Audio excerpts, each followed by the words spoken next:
Good afternoon, everybody, or it might still be morning here. I'm not really sure. This is Eddie Taylor with the United Way here at the Northern Santa Barbara County United Way Podcast Center. Community Voices back again with Steve Lavagnino. And today we're gonna change the topic a bit. We're going to talk a little bit about programs because, Steve, I know you're very instrumental in one of the really important programs, and I want to kick it off. We never touched on literacy. We touched on homelessness in one of our conversations, but you know, here our main focus, our primary program is now switched back to literacy, not to take away from what we do with homelessness and our veterans work and financial stability, but Literacy 2.0. What better way to prevent homelessness, though? There it is. Okay. I mean, prevention. A lot of things. So prevents a lot of things.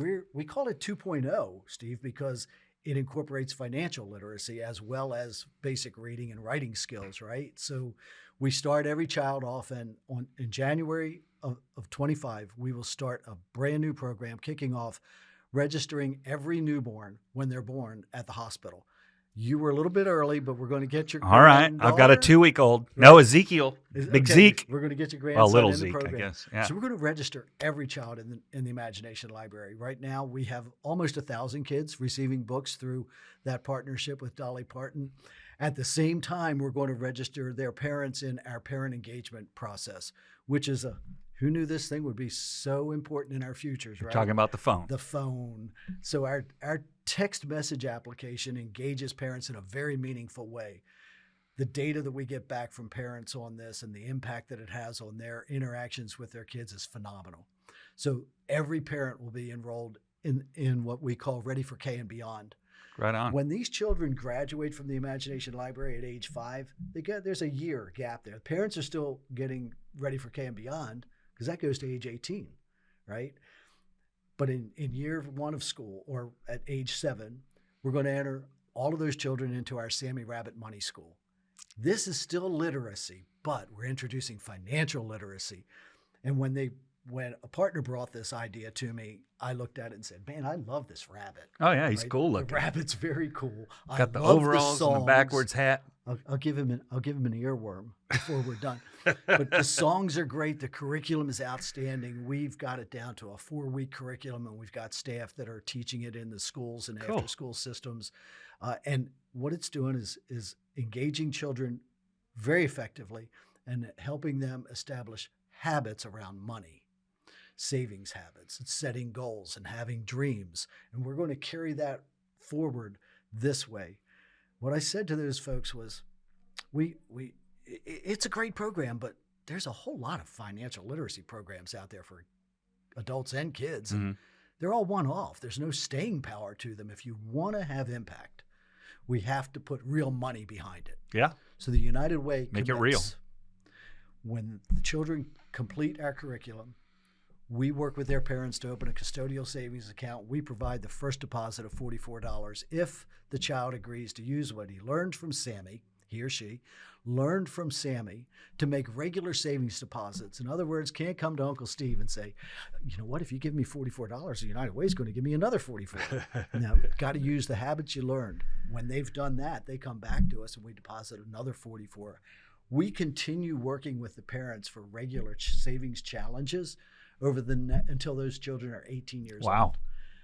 This is what we look at as transformational because it's long-term parent engagement. It's introducing habits around money.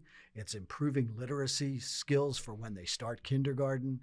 And we all know that if we can get them reading at kindergarten, when they reach 3rd grade, they'll be at grade level, and we can mostly eliminate that problem by registering every newborn, not just at Marion, also at Lompoc, and also at the Cottage Hospital in San Ynez Valley. So every newborn in North County will be entered into this program. And that is what we call transformation. Okay, now you've got me motivated to want to live long enough that those kids are all 18 and having kids of their own. They are like, hey, we're making progress. I'll tell you what I'm going to do then. If I live long enough, I'm going to come out of retirement with that first cohort of kids. Yeah. And here's my lesson. They think they're going to use that to go to college. And I'm going to tell them, okay, don't care how much you've saved. Let's start with 1,000. Maybe you save 10,000. For every $1,000 that you have right now, here's what it'll be if you don't touch it and only earn 6% interest until you're 65 years old.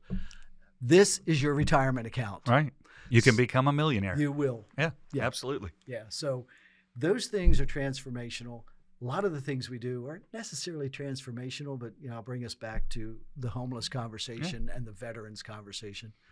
Because what most people don't realize is our AmeriCorps members also do a lot of work with veterans. I know you're aware of it because of the Stand Down operation. Let's talk about that before we wrap up. Yeah, so Stand Down started in San Diego, I believe in the mid to late 90s. And I happened to be watching a 60 Minutes episode where 60 Minutes was going out and highlighting what was being done in San Diego. And I'm a pretty cynical person, so I was sitting there watching it thinking, okay, how's this scam out, right? How does this guy get paid? What happens here? And everything changed for me when the 60 Minutes correspondent asked the Stand Down coordinator, do you think you could change? You don't expect to change somebody's life in 3 days, do you? And he said, yeah, I do. And I thought, wow, okay, you could change somebody's life, right? If you match that person up with the right resources and the right programming, you could really impact somebody's life. So it's geared for veterans only. I asked a few veterans in town what they thought of it, showed them the video. They were like, yeah, let's try it. We have a high veteran concentration here. So I'm happy to report that on October 26th of this year, we will be having our 12th annual Santa Barbara County Stand Down. Now we have 500 volunteers. We service about 500 veterans. Out of that, about 110 of those are homeless. And I'll just give a quick walkthrough real quick. If you're a homeless vet, it's on a scale. If you're just a veteran and you want to come down and hang out and talk to your buddies and swap stories and feel a little camaraderie and have a Santa Maria style barbecue, that's awesome. But it's also for that guy that when he's coming in, he needs a shower, right?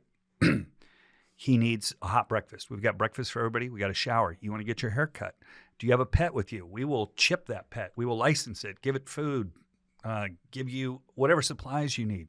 Do you need clothes? You're going to walk into a building. It's going to be like a department store. Everything's on hangers and set up by sizes. You need new shoes and boots and toiletries and underwear and socks and whatever you need. The physical side of you, your eyes, audiologist for your ears, chiropractor, medical reviews. We'll give you shots, get your immunizations up to date, COVID-19. And that was kind of the focus for a number of years. And then we realized, you know what, we're missing out on the reconnection to the community. And that is through all the programming. So we're going to try to get you back to school if you need to get back in school, try to get you a job. There's so many problems that people that are homeless and are down and are on the edge of homelessness that they deal with. They get a ticket, and then that spirals them just into, poverty and homelessness. So we're going to help you. We've got legal department there. We've got the public defender's office. If you've got a problem with the driver's license, we can fix that. We've got law enforcement there. We can help you with your probation. And then we've got the mental health side of it too, right? Like counseling and suicide prevention and every kind of program that you can think of. And the whole time you're walking around, if you're a veteran, and we have an active duty member from Vandenberg there with you to help you along the way. And then at the end, we've got band playing and DJs and all kinds of good stuff. And at the end of the day, now what we do is we do the follow-up. Well, okay, who said they were homeless? Let's start working with Kathy Seamus, the Veterans Collaborative, and let's start doing phone calls. Find out, why are you homeless? Where are you? Oh, you're sleeping on this guy's couch. Well, how can we help you get into permanent housing? So it's kind of a full-time effort.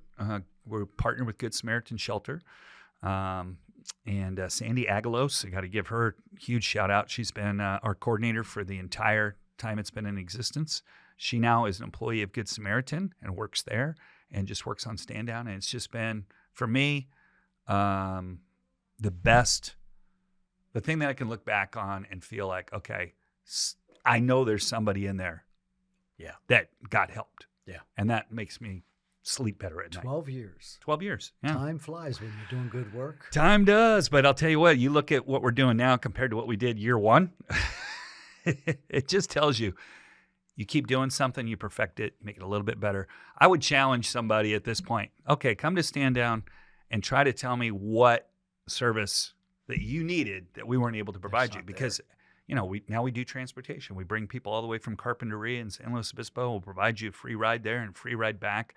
Tokens, if you make an appointment to go see a doctor, we'll get you on public transportation. We try to figure out everything. So if you really do want help, there's really no excuse if you're a veteran in this county Yes. that you're doing without. Because when you started 12 years ago, the veteran homeless population was over 350. I think it was close to 400, and now we're down around 100. Mm-hmm. And it's in large part to the work that you guys have done with Stand Down, because it opens a door for relationships. It's exactly. It's counterintuitive to me that a lot of people, especially the press, they're always like, "Well, how many homeless veterans did you have?" "Oh, you didn't have as many as last year? Oh, something's wrong." I'm like, "No, No. I don't want any. I want Exactly. zero." Yeah. So it's funny because they think the more people that are there, the better it is. And I'm like, no, the fewer people that need help, they know about it.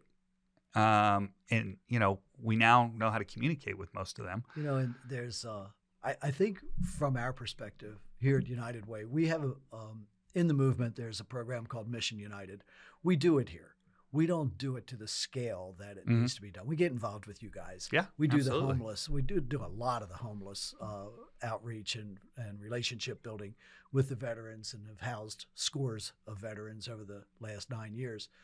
But there is a component of helping veterans beyond that. It's the guys and the gals who come home from the service and have to transition back into civilian life. And there are so many obstacles. Not easy. Getting right. education, getting employment, finding a home, finding an affordable home, navigating the system of assistance that's available to them. And a lot of times folks give up. So thank you for 12 years of service with Stand Down. I suspect that even after you're gone in 2 years from the supervisor, you'll still be at the Stand Down. I'll be visiting, but there'll be somebody else driving the wagon. Sandy will be there, I'm sure. And we appreciate you guys so much for all of that. Well, and this is one of those cool things that I get to sit back and look at how the community has all picked this up and ran with it. Because it's an idea, okay? And I stole the idea, so it's not even my idea. But it's the community putting it into practice, actually. So it's all the community-based organizations that say, you know what I can do? I can get you a barber. Oh, okay, cool. I can get you. And it's so interesting when you have these meetings. Everybody knows somebody that can provide something. And at the end of the day, you get there and you're like, wow, we've got everything. It's really cool. Well, imitation is the sincerest form of flattery, right? Yes. So whatever they did down in San Diego, we thank them too. Yes, we do. Because our veterans have benefited from it. Absolutely. This is Eddie Taylor with the United Way at United Way Community Voices here in northern Santa Barbara County. This is our closing session with Steve Lavagnino, and I can't tell you how much we appreciate you coming in. There's been some deep conversation, been some fun conversation, been some serious conversations, and everything that you do and have done for us as our representative here in the 5th District is greatly appreciated. Well, thank you, Steve. Thank you so much, Eddie. And once again, for everything United Way does, all the programming. I mean, you guys hit all the hot spots, right? You're right on top of everything that is really germane to what this makes this community tick. We're a little bit different than everywhere else. Yeah. And we got to tailor things, Eddie Taylor them to the right way. So thank you for what you've done. Let's not coin that phrase, okay? Let's just keep it with, this is Eddie Taylor with Community Voices, and thank you everyone for tuning in. Hear our podcasts on Spotify, YouTube, on our website, and at other podcast platforms that you might have on your smart device. Thank you, everyone. We'll see you in the next session.